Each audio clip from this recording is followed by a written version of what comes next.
All right, everyone, welcome back. We have part 8 here for today. We have a holodeck program. This is Cobra's Gambit. All right, so the program is going to be programmed by Lieutenant Junior Grade Sir Johnson with covert neurological mapping from Ensign J. Polvik for Lieutenant Wellman's integration. Setting is Earth 1980s classified G.I. Joe universe. Subject infiltrate Cobra's occupied Springfield, recover the particle disruptor, and neutralize Cobra Command.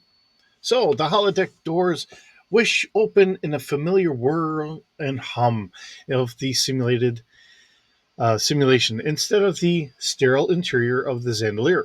Jason and Sarah find themselves in a bustling high-tech command center.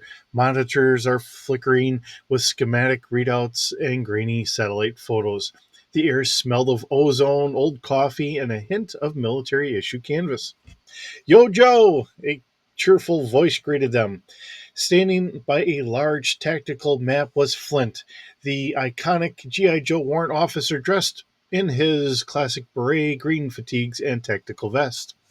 He was exactly as Sarah remembered him from her childhood Earth historical files and media.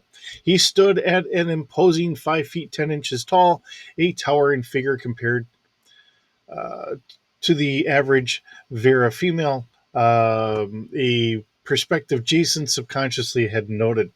Lieutenant Wellman, Ensign Johnson, Flint said, his voice crisp and professional, but with an underlying urgency.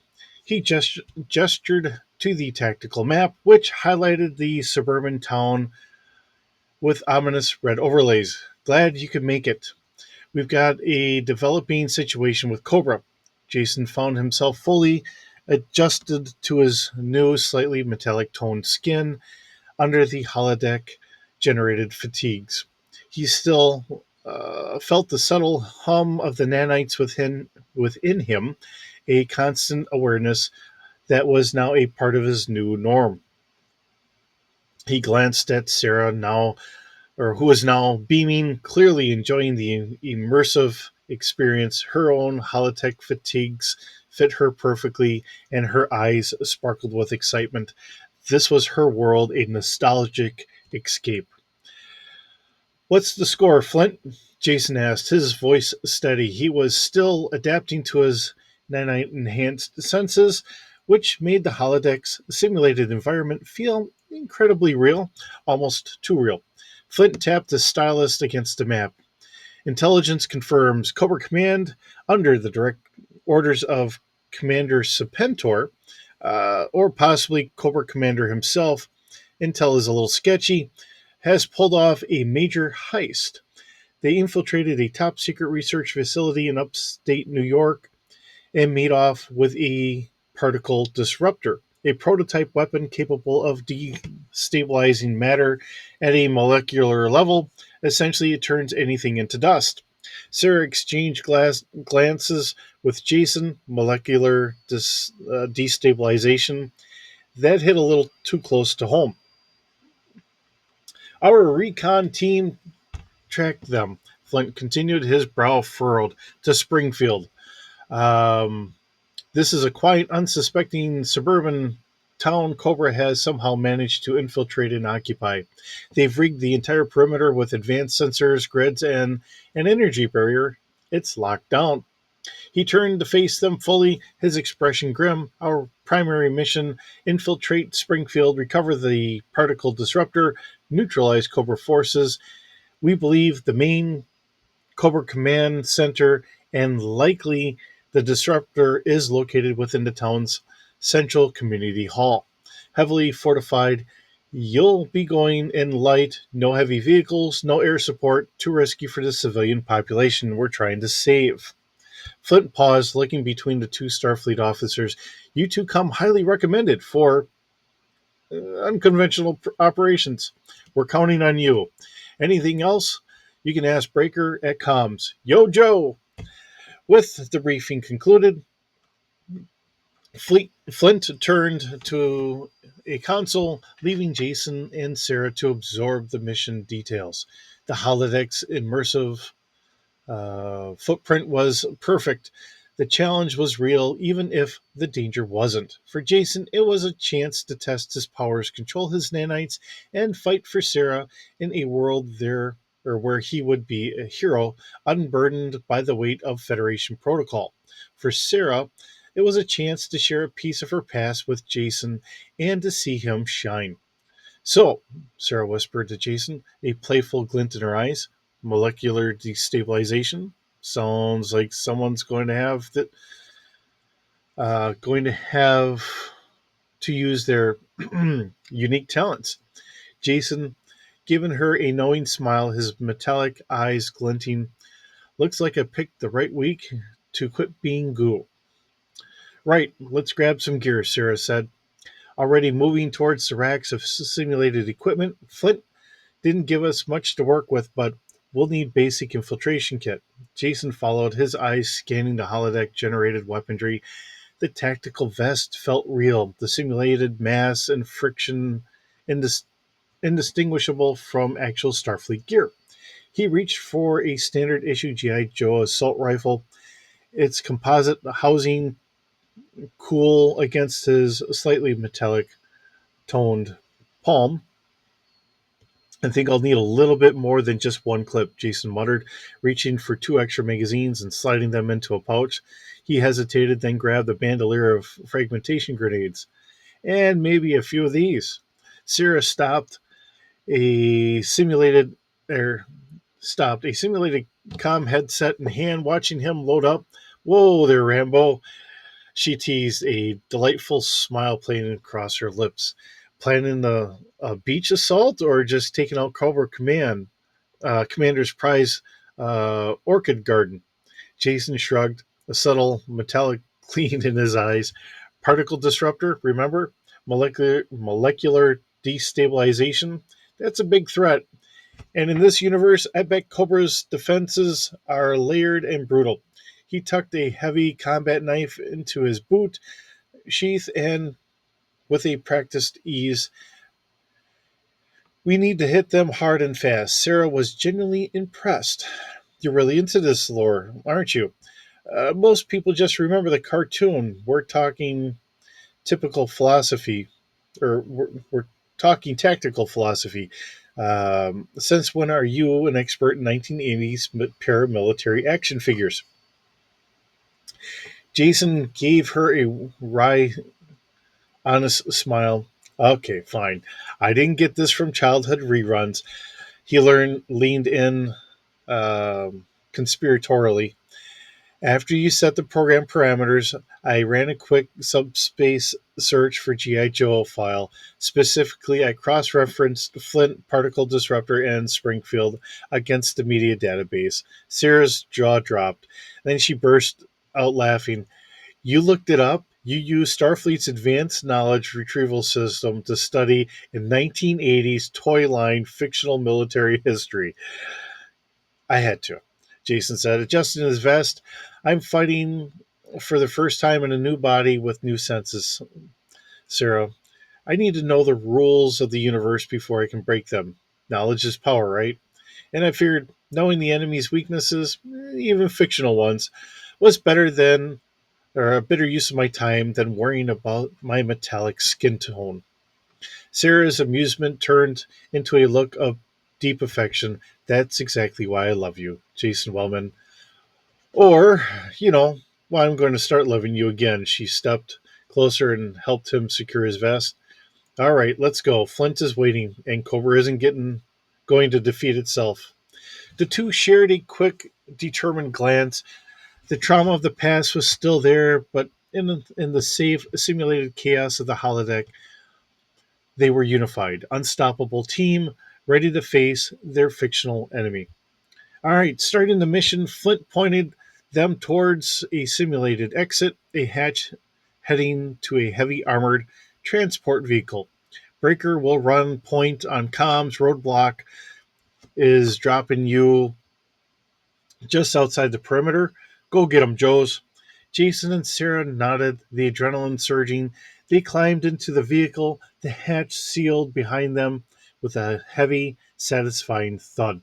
The vehicle roared to life, kicking up simulated dust as it headed toward the suburban nightlight or nightmare of Cobra occupied Springfield. So, infiltrating Springfield. The ride was in the simulated transport was jarring. The rumbling engine and rough terrain added to the holodeck's immersion. Roadblock, unseen, dropped them at the edge of Springfield. The vehicle quickly disappeared back into the simulated night. Jason and Sarah found themselves in the oppressive silence of a suburban street, bathed in the sickly green glow of Cobra's perimeter lights. The air, though simulated, felt heavy and tense. Houses stood dark and empty, their lawns perfectly manicured, but eerily devoid of life. This is unsettling, Sarah whispered, her hand instinctively going to the phaser she carried, simulated, of course, but it felt solid and real. Like a ghost town, Cobra's really got this place locked down. Jason, his nanite enhanced senses on high alert, felt every subtle vibration, heard every distant hum of machinery. The sheer density of Cobra's forces was apparent. Troopers, clad in their distinctive blue uniforms and crimson visors, were stationed at regular intervals on every city block. They stood with military precision, laser rifles held at the ready, scanning their sectors with unblinking uh, vigilance. Too many to take head on, Jason murmured, his eyes sweeping the street. Standard patrol routes, predictable, but the sensor nets are tight. He pointed to a faint shimmering just above the street level. See that low level energy net? We'll trip it if we go through the main thoroughfares. All right, having some shadow play here. Um, they moved like wraiths, sticking to the deepest shadows and alleyways and behind overgrown bushes. Jason's nanite integration gave him an almost supernatural awareness of his surroundings. He felt the subtle shifts in air currents, heard the distant rumble of a Cobra armored vehicle, and sensed the minute tremors of a trooper patrolling the street away. Their objective was clear: remain undetected for as long as possible. Their first encounter came on Elm Street. Two Cobra troopers were positioned at a street corner, their backs to a darkened diner, scanning the deserted road. One trooper was fidgeting with his helmet comm. Too close for comfort, Sarah whispered, aiming her phaser. I can take the one on the left with a stun. No, Jason interjected softly, his voice barely audible. He put a hand on her arm. Too noisy. And a stun might not be enough if they have enhanced comms. Let me. He flowed from the shadows, not running, but a sudden, silent burst of movement. Before the troopers could react, Jason was behind them. His hands moved with blurring speed, a calculated and decisive action. One trooper had his neck snapped with a quick, brutal twist. The other was silenced by a precise strike to the temple, dropping unconscious without a sound. Sarah watched her eyes wide. Jason, you just snapped his neck. Jason looked back at her, his metallic eyes holding a flicker of grim determination. In this simulation, Sarah, Cobra doesn't go quietly, and a stun might leave a comm open. We can't afford that. We're on a deep infiltration. All right, necessary engagements. They continued their silent advance, the tensions growing with every block. The community hall, their primary target, was growing closer, its blocky silhouette visible against the horizon. They rounded a corner into a loading dock area, and suddenly they were almost face to face with a lone Cobra Viper, a specialized assault trooper heavily armed, patrolling a service entrance. This was no ordinary grunt. The Viper's helmet had extrasensory antenna. Its weapon was larger, and its movements were more erratic, less predictable. This one's more dangerous, Jason assessed, his voice low. and he's about to turn. We have seconds. The Viper started to pivot. Now or never, Sarah breathed, drawing her phaser. This time, Jason didn't hesitate. He burst from cover, closing the distance in a few strides. The Viper, alerted by a rustle, spun, raising his laser rifle, but Jason was faster. He slammed into the trooper using his nanite-enhanced strength to pin the Viper against the metal container. The Viper struggled, his arms flailing, his rifle clattering to the ground. Jason brought his fist down once, hard on the Viper's helmet. The composite material cracked, and the trooper went limp. Sarah approached cautiously, her phaser ready. He's out cold, she confirmed, scanning the trooper with her own simulated tricorder. No life threatening injuries, just very, very stunned. Jason looked at the unconscious Viper, then at his own hand, flexing his fingers. The nanites within him responded, ready for more. The line between simulation and reality, between the man he was and the power he possessed, felt increasingly thin. He was back, he was with Sarah, and he was ready to take down Cobra no matter the cost, even if it was just a game. Community Hall is 2 blocks north, Jason said, his voice now entirely focused. Let's keep moving before this Viper wakes up and starts yelling, Yo Cobra. They pressed on, deeper into the dark heart of Springfield. The shadows, their only allies against the relentlessness uh, presence of Cobra. An unexpected anomaly. All right. Jason and Sarah navigated another shadowy alley, their target, the community hall, now a prominent, ominous structure 2 blocks ahead. Just as they were about to emerge into a wider thoroughfare, Jason's nanite senses flared with a new, unusual signature. Hold up, Jason whispered, pulling Sarah back into the deeper shadows of a dumpster. Something odd ahead. Energy signatures are inconsistent. Peeking cautiously around the corner, Sarah's eyes widened and a gasp escaped her lips, quickly stifled. Parked incongruously in front of a simulated suburban convenience store was a Cobra Hiss tank. Its iconic angular design unmistakable, its cannon pointed menacingly down the street.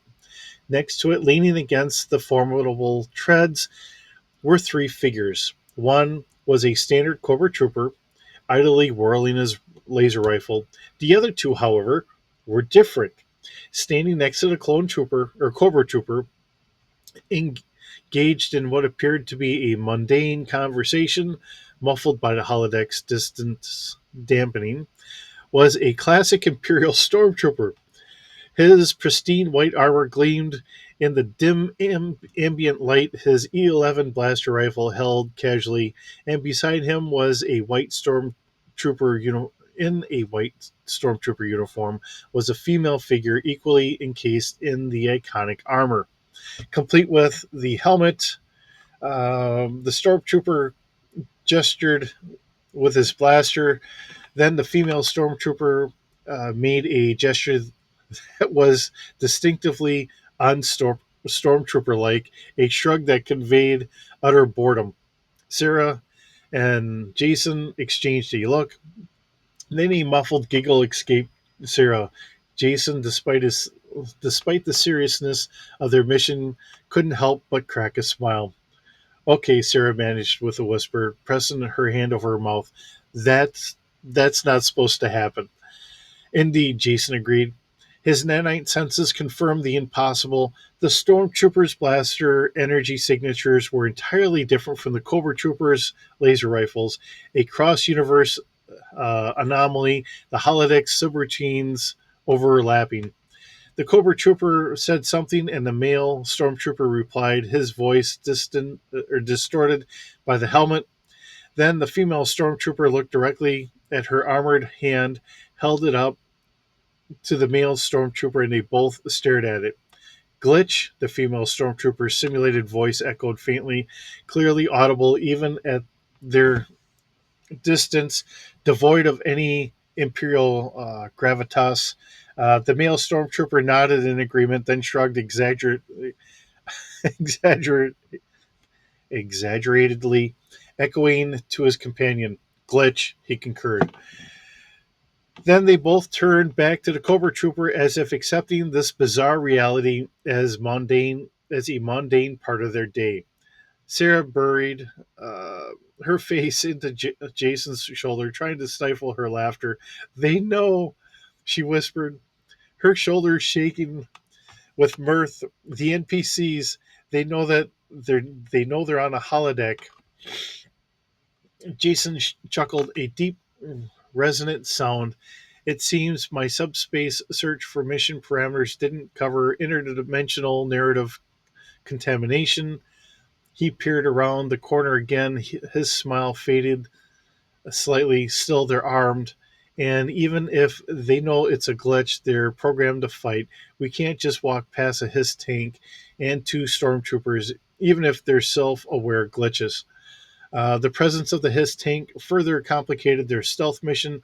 It blocked a key street, forcing them to find an alternative route or engage three armed, if existentially confused enemies. The holodeck, it seemed, was determined to throw them a curveball, pushing the boundaries of what was merely simulated and what was unexpectedly real. All right, inside Cobra's lair, an eerie silence. The discovery of the glitched stormtroopers forced Jason and Sarah to take a slightly longer, more um, cautious route around the Hiss tank. They used the absolute farthest shadows, skirting behind a laundromat and through a series of overgrown backyards. Jason's nanite senses invaluable for detecting shifting winds and subtle light changes that might betray their presence. They finally reached the rear of the community hall, a large, imposing structure that served as Cobra's operational hub. Its windows were blacked out, and a single, heavily reinforced service entrance was the only obvious point of entry. Okay, Sarah whispered, her phaser ready. I'll try a thermal override on the lock. Standard Cobra tech, probably not too advanced. Jason nodded, already surveying the area. Sensors show a low level energy field around the entire building, but no active patrols on this side. It's almost too easy. Sarah efficiently sliced through the locked security protocols, and the heavy door hissed open, revealing a dark corridor. They slipped inside, their boots making barely a sound on the linoleum floor. The void within. The moment they stepped inside, a profound silence enveloped them. It was not the silent tension of a stealth mission, but an eerily, almost unnatural quiet. Jason's nanite senses, usually humming with information, picked up nothing. No distant chatter, no footfalls, no hum of activity of active machinery beyond their basic life support. This is weird, Sarah murmured, her voice barely above a whisper. Uh, where are all the troops? Flint said this place was fortified. Jason scanned the corridor with his own integrated nanite perception. Life signs are present but dispersed and inactive. Too many yet too quiet, like they're all in stasis or simply off duty. They moved cautiously through the building, though deserted through deserted offices and empty briefing rooms. Fluorescent lights flickered overhead, casting long, unsettling shadows. It was a ghost base. Every few feet, Jason would pause, his metallic eyes narrowing. This doesn't feel right. He finally said, his voice grim, if it's a trap, but not the way we expected. All right, the particle disruptor. They reached the main assembly hall, a cavernous space normally used for town meetings. In the center of the room was a circular pedestal bathed in a single dramatic spotlight sat the particle disruptor. It was a menacing device, a sleek black rifle like weapon larger than a standard phaser, with a prominent glowing crimson crystal at its muzzle. Its energy signature thrummed with raw, destructive power, a power that Jason, with his nanite awareness, felt deep in his bones. It was precisely as dangerous as Flint had described, capable of molecular destabilization. And surrounding it, standing at parade rest in perfect unmoving ranks, were dozens of Cobra troopers. They stood utterly still, their crimson visors reflecting the faint light, their laser rifles held rigidly. They were legion, yet utterly silent. What in the holy hell? Sarah breathed, her phaser instinctively raised. They're statues. Jason's nanite senses expanded, probing the inactive Cobra forces. They're not statues, they're dormant in stasis, perhaps, or simply waiting for command. He looked at the particle disruptor, then back at the silent army. This is not a command center, Sarah. It's a museum of impending doom. He moved deliberately, approaching the pedestal. This changes our objective. Flint said to neutralize Cobra Command, but this isn't a command. It's a staging area. We need to disable this disruptor and quickly before they activate these forces. Without further hesitation, Jason began to set proximity charges around the base of the pedestal, carefully embedding them in the simulated floor. His movements were precise, efficient. His knowledge of G.I. Joe lore, combined with his Starfleet training, told him this is not a place for subtlety. It was a place for a decisive strike. If this goes off, Jason murmured, patting the last charge into place, it will take the disruptor and half the building with it and wake up every Cobra trooper in this town. He looked at Sarah, a glint of determination in his metallic eyes. Ready to cause some chaos, Joe? Sarah returned his gaze in a wry smile on her face. You know it, Lieutenant. Let's send Cobra packing. The trap had been sprung, but not on them. The silence was in a not an absence of danger, but a coiled spring waiting for the trigger. And Jason and Sarah had just provided it. Controlled chaos and a swift escape. Charges set, Jason stated, his voice calm amidst the growing tension. He pulled a small remote detonator from his belt. We have approximately 20 seconds from the activation to detonation. Once these charges go, every Cobra trooper in this town will be alerted. We need to be clear of this block. Got it, Sarah affirmed, her eyes scanning their escape route. They were heading back the way they came, towards the edge of town where roadblocks transport was supposed to pick them up. Let's move. They sprinted back through the silent corridors, the eerie calm shattered only by the pounding of their own feet. As they burst out of the service entrance and back into the moonlit night, the perimeter lights of Springfield began to flicker violently, and distant alarms started to wail.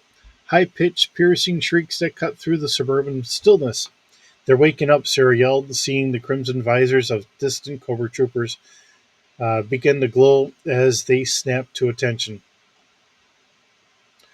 Go, Jason urged, pushing her ahead.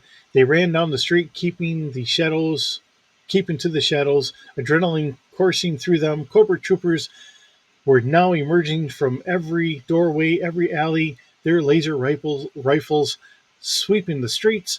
But for now, their confusion brought Jason and Sarah precious seconds. As they reached to the end of the block, Jason glanced back at the community hall. It loomed dark and ominous. The center was the growing pandemonium. He then flipped the small detonator in his hand. Here, he said, holding it out to Sarah. You do the honors. Sarah's eyes lit up. The wide, delighted grin spread across her face. My pleasure, Lieutenant. With a joyous whoop, she slammed a thumb down on a large red button. The roar of victory. A blinding flash erupted from the community hall, followed by the thunderous boom that shook the very ground beneath their feet. The sound was immense, guttural and primal roar of destruction that dwarfed the wailing alarms.